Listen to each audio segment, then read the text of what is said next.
Talk to him? What should I do? Throw him out! You hear him? He just said throw him out. He's the boss. What could I say? You know, I mean, De Niro, always terrific. And you know what? That scene is very realistic. That was great. I walk in redemption. Hey everyone, welcome to another Sit Down with Michael Franzese. Hope everybody is doing well. All is very good, very blessed on this end. As always, I give all the praise, honor, glory, and thanksgiving to our God for that. I had my team do some research on what the most popular scenes were for many of the mob movies, and I'm sure most all of you have seen. And so we came up with a list, and I'm going to react to them. And like I said, I'm sure you've seen, I've seen all of these scenes before. I've seen every one of these movies, probably reviewed them, on YouTube, throughout the years. So we're going to have some fun with this. These are the most popular scenes, according to a big survey that was done. So I'll review them. And if you have any suggestions or any scenes you want me to review, just jump in, send them to us, and we'll try to do this again. We'll have some fun with it. So let's start. And let's see if you recognize the scene. I'm sure most of you will. She's a good kid, this girl. I don't know. I just met her yesterday, but I hope so. Oh, here's what you do. Tomorrow you borrow my car. You don't lend anybody a car. It's all right. I'm going to lend you my car. I want you to make a good impression. You borrow my car, you give her the door test. What's the door test? All right, listen to me. You pull her right where she is, right? Before you get out of the car, you lock both doors. Get out of the car, you walk over to her. You bring her over to the car. You take out the key, you put in the lock, open the door for her. Then you let her get in. Then you close the door for her. Then you walk around the back of the car and you look through the rear window. If she doesn't reach over and lift up that button for you so you can get in, dump her. Just like that? Listen to me, kid. If she doesn't reach over and lift up that button for you so you can get in, that means she's a selfish broad. What about all the beautiful things you just told me, though? Do what my heart tells me to do. It's all that matters. Find someone to pull into myself. I mean, hey, this could be one of the great ones. Bullshit, kid. The door test, that's what counts. You dump her and you dump her fast. Dump her? Dump her. All right, so many of you know Chaz Palminteri is a good friend. You know, we have the Wise and the Wise Guy platform together. And by the way, we're going to be picking that up pretty soon. Chaz and I took a little bit of a hiatus from that, but we're getting back. We've both been busy, but we're going to get back on it. I think this is Chaz Palminteri's best movie ever. I've told him that. He was terrific in the role. I love him as Sonny. Kind of made me think of my dad, even though it wasn't patterned after my dad. Kind of makes me think about him. But this scene, there's so many iconic scenes that Chaz put together. This one, you know, my reaction is this. You know, a lot of guys think, or a lot of people think that us mob guys, we were all, you know, misogynists. We didn't like our women and we made slaves out of them and all that. Not true. But we do like a woman that would go out of their way for us. So, you know, this is his test. Hey, you know, open the door. Why not? She's going to sit there like, you know, she's privileged or something. You know, it's just a courteous thing to do. You go and open the door for somebody. Now, I don't know if I would dump her if she didn't. I don't think that's the, the ultimate test in whether a woman has a good character or not. But I think there is something to it. You know, you want to find out if the girl is selfish or not. So this is a great scene. I'm telling all you guys, don't dump her if she doesn't open your car door for her. But just, keep it in mind and see if that kind of behavior continues. And if it does and it extends to other things, well, then you dump her. I know you're enjoying this video, but I want to take 30 seconds to really tell you something that's very, very important to me and I think will be a big benefit to you. Recently, myself and my team, we've created a platform, a family, a community where people can come together and get some mentorship, advice, encouragement, maybe some business advice that you might need, something in your personal life. You know, I found it so important. People want to be part of something, part of a community, part of a family. It's been my mindset my entire life. And so many people come to me asking me for advice and mentorship and, you know, how do you overcome obstacles and challenges that you're facing. I want you to jump onto this link right now and take a look at it. It's an offer that you shouldn't refuse, and I say that sincerely, and it's not just a quip with me. I mean it from the bottom of my heart. Jump on this thing. I think it's something that you're going to want to be part of. I really mean that. You want a real piece of me? You want to be involved? You want to hear me out? You want to get mentored, maybe even on a one-to-one basis at times? This is something that you should be involved in. So jump on the link right now. Take a few minutes to look at it, and let's get back to the video. What happened? What happened? Are you all right? Yeah. Well, now, who did what? He started to touch me. He started to grab me. I told him to stop. He didn't stop. I hit him back. Why don't you go inside and get yourself together and clean up?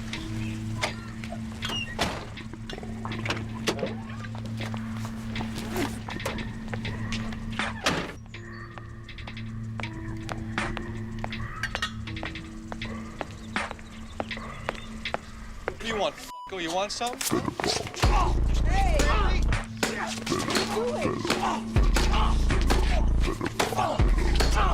I swear my mother, if you touch her again, you're dead!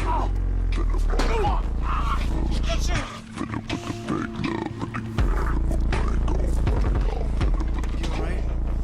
You alright? Huh? I'm sure everybody has seen this scene. We know it's from Goodfellas, by the way. I've heard it over the past 20 some odd years. Yes, I am mentioned in Goodfellas, my character. I don't know why. This was a different crew. It wasn't my family, but I knew everybody. So the writer threw me in, Nick Pileggi. We're very protective of our women. I think I would have done the same thing at that point in time. You know, you don't mess with our women, especially if we see them crying, you know, coming out of someplace, some encounter with somebody who would have been in a lot of trouble. That's reality. But you know what the stunning thing is? All his friends, you know, the guy that got beat up, all his friends were just standing around watching. And it was about 3 of them, you know, 3 of them. So it would have been 4-1.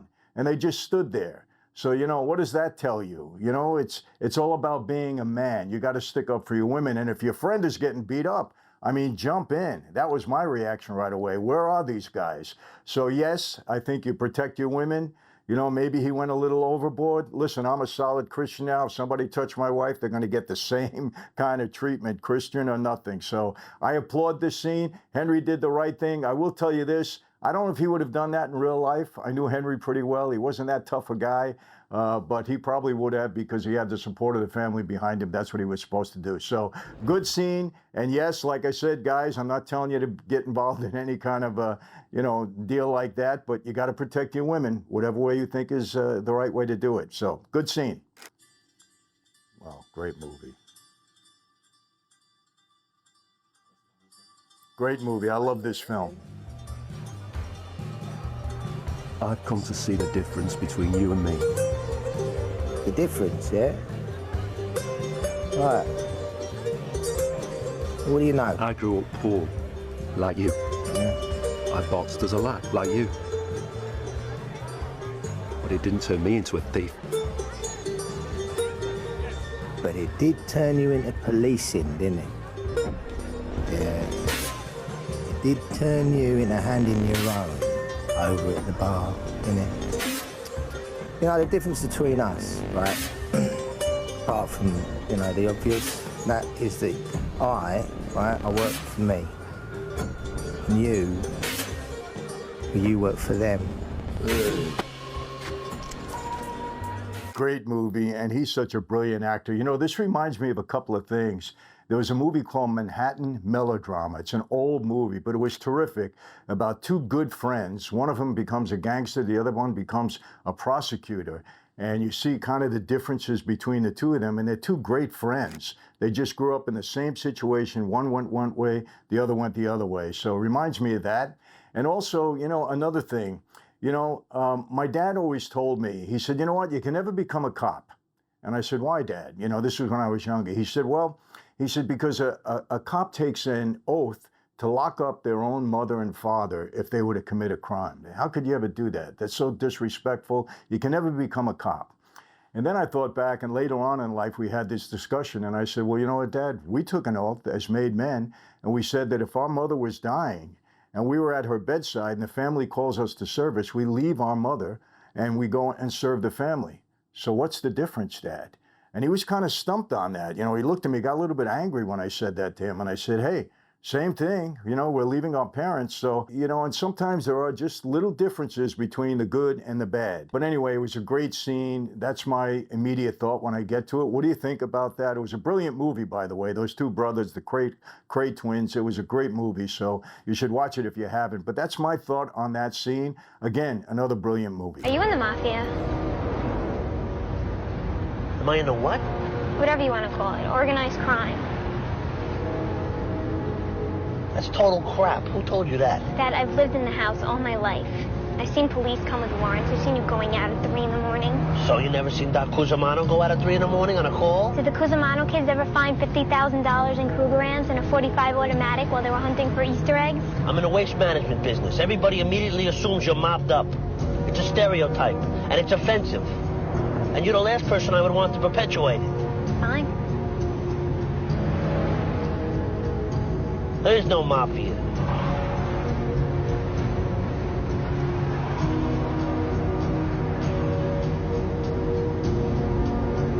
hard look. Meg, you're a grown woman. Almost. Some of my money comes from illegal gambling and whatnot.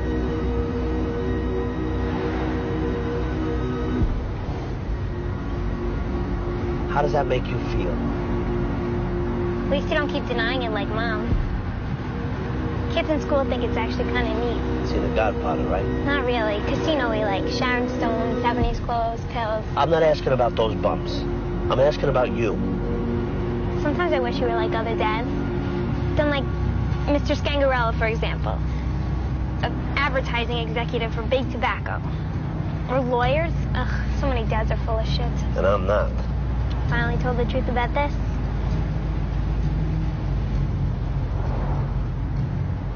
Look, man, part of my income comes from legitimate businesses. You know, stock market, Look, Dad, please, okay? Don't start mealy-mouthing.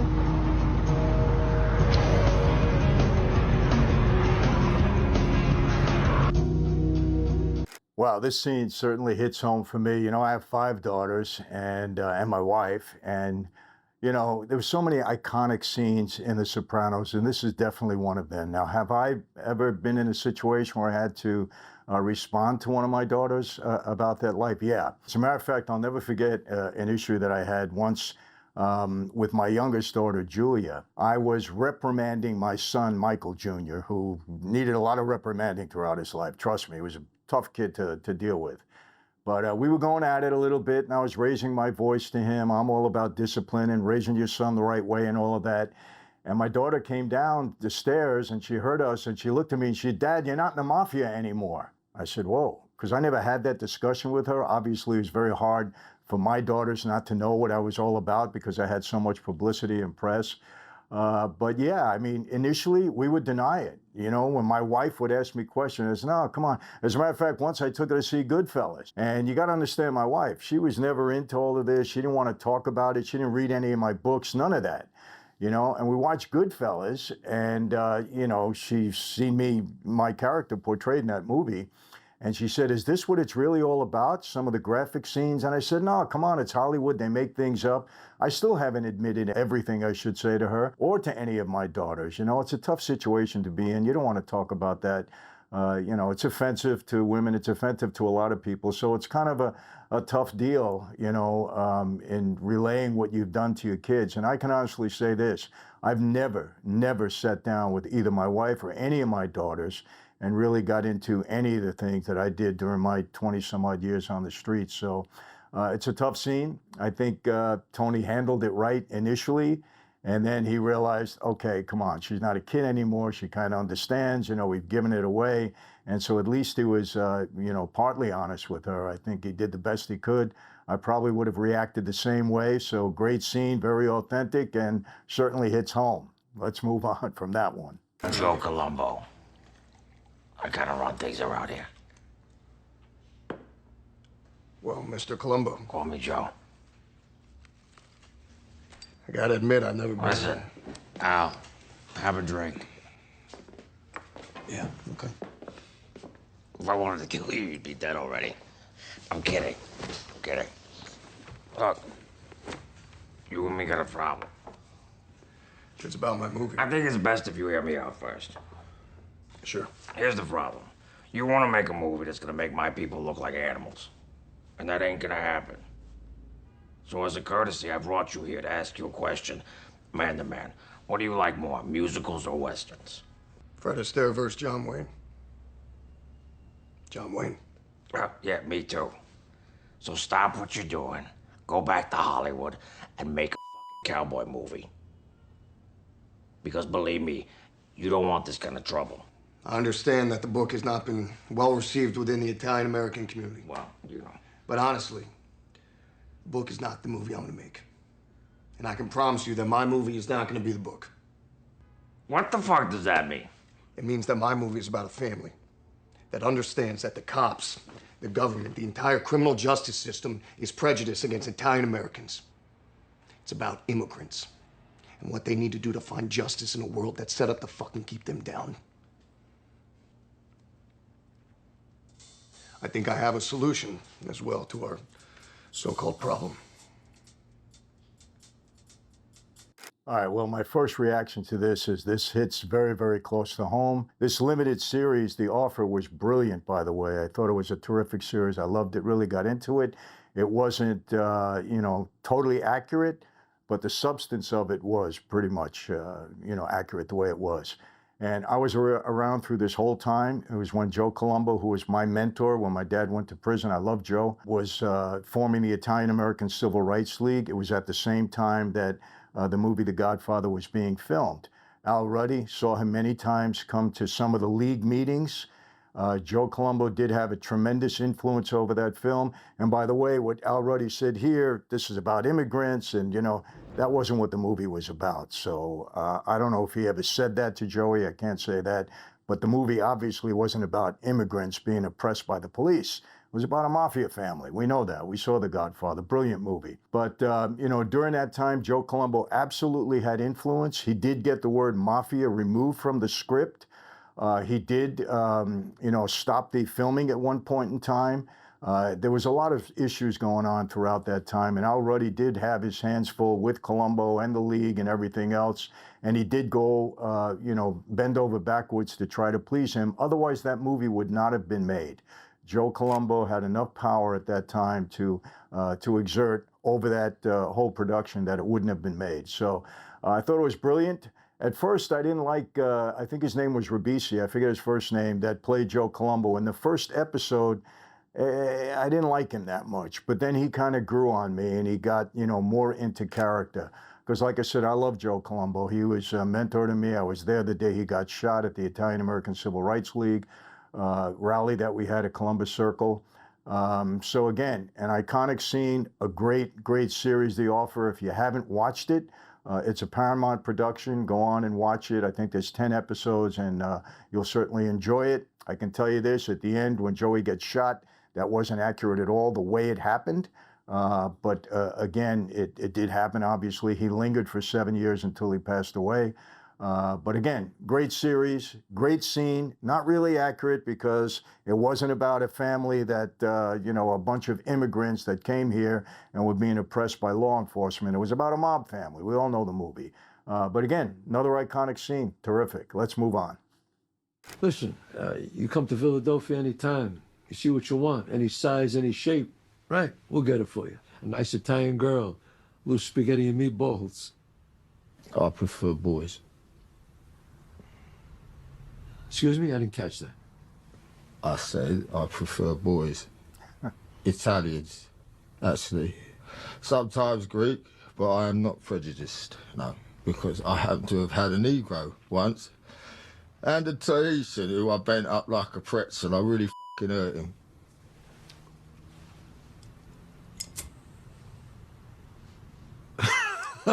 You got a lot of f***ing balls to admit that, kid. You know what? You got some f***ing set of castañas on you. You know what I say to that? Bravo. Ah, salute. Come on. Salute. Huh? Salute. Am I right, fellas? Cheers, mate. What f***ing balls? Salute. Cheers, mate. Cheers. Cheers. Cheers. Hold on. Cheers, mate. Well, again, crazy scene, terrific movie. Chaz did a good job in that, coming over from New York and dealing with the craze. Let me tell you this, and I don't want to be offensive to anybody, but the truth of the matter is, in my former life, Mafia, Cosa Nostra, there were no gay people. We didn't accept that back then. So, and I don't know if this was a real scene or not. I think it might have been, just fabricated just, to make the movie. But I don't know that a guy would have reacted too kindly to what he was being told. Probably would have turned him off in a big way, should have turned him off in a big way. Now, would he have not done business with him? No, I don't think so. Unfortunately back then, a lot of mob guys ran some gay bars back then because of the money. So, you put aside their sexual preferences when it's all about money. But it was a good scene. Chaz again did a good job, and obviously it was brilliantly done. But let's move on from that one. Yeah, that's a tough one to react to. Now you come to me and you say, Don Corleone, give me justice. But you don't ask with respect. You don't offer friendship. You don't even think to call me Godfather. Instead, you come into my house on the day my daughter's to be married and you ask me to do murder. Money. Well, you know, what could I say that hasn't been said already about this extremely iconic scene? You know, Marlon Brando did such a brilliant job. And I have to tell you that because he did such a brilliant job, he kind of raised the image of Cosa Nostra and a Mafia in America. I mean, guys on the street would carry themselves differently. They wanted to be Don Corleone. They wanted the respect that he commanded in that movie. And that's such a brilliant scene. And by the way, it is tradition that when your daughters get married, you give favors out. You know, we don't see that a lot here in the United States, but I believe it is tradition in Italy. And the way he delivered those lines was just unbelievable. And, you know, I think it would have been pretty accurate, you know, to come and ask that kind of favor, to commit murder for money, you know, on the day your daughter is getting married is very disrespectful. And I don't think it would have been received well. He handled it right. You know, somebody else might have been a little bit more upset. That guy might have, you know, walked out of there, but his time on earth might have been limited, you know, because that's almost an insult.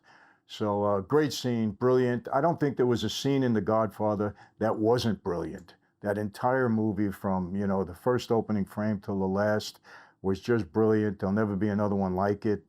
Just amazing. So, and I can't say enough about Marlon Brando. He just absolutely killed that role. Amazing. Look at the size of that trunk. Could put 3 bodies in there. Just kidding. Just trying to levitate the situation. Okay, thank you. We appreciate it. Sure, sure. Hey, what kind of car you drive anyway? It's a Lexus 430 LS. That's like a Toyota. It's a Lexus. Yeah, Toyota, Lexus, same thing. Japanese, right? Let's not forget Pearl Harbor.